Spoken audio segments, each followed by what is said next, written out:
กองประชุมทาบทามห่างดำลัดว่าด้วยกำลังกองร้อนและกำลังป้องกันตัวอยู่กองบัญชาการทหารแขวงอุดมไซได้จัดขึ้นในวันที่3มิถุนายนปี2026นี้โดยภายใต้การเป็นประธานของสหายพลจตวาคำแพนวิลือธรรมคณะประจำภาคแขวงหัวหน้าการทหารกองบัญชาการทหารแขวงบุรีคำไซมีสหายพันโทสมทองจันทวงศ์ห้องหัวหน้ากลุ่มการทหารท้องถิ่นกลุ่มใหญ่เสนาธิการกองทัพมีคณะรับผิดชอบจากกระทรวงป้องกันประเทศคณะภาคคณะบัญชากองบัญชาการทหารแขวงกองบัญชาการป้องกันความสงบแขวงห้องการป้องกันชาติป้องกันความสงบและแขกถึกเชิญมาจากแผนกการอ้อมข้างแขวงเมืองและบ้านอ้อมข้างเข้าร่วมในพิธีได้รับฟังการผ่านห่างดำลัดว่าด้วยกำลังกองร้อนและกำลังป้องกันตัว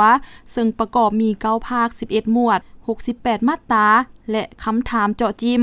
จากนั้นผู้แทนกองประชุมได้ผลัดเปลี่ยนกันขึ้นประกอบคำคิดคำเห็นใส่ห่างดำลัดเพื่อกำหนดเอาหลักการระเบียบการและมาตรการเกี่ยวกับการคุ้มครองติดตามกวดกาเวียกงานกำลังกองร้อนและกำลังป้องกันตัวเพื่อให้สองกำลังดังกล่าวมีความหนักแน่นทางด้านการเมืองแนวคิดเข้มแข็งทางด้านการจัดตั้งมีระเบียบวินัยเข้มงวดมีแบบแผนทันสมัย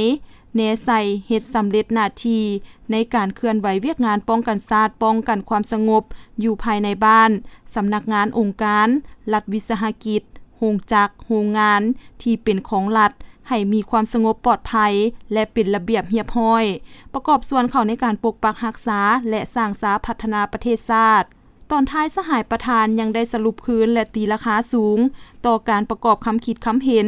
จากผู้แทนกองประชุมอย่างกงไปกงมาด้วยความรับผิดชอบสูงสร้างสรรค์สมเหตุสมผล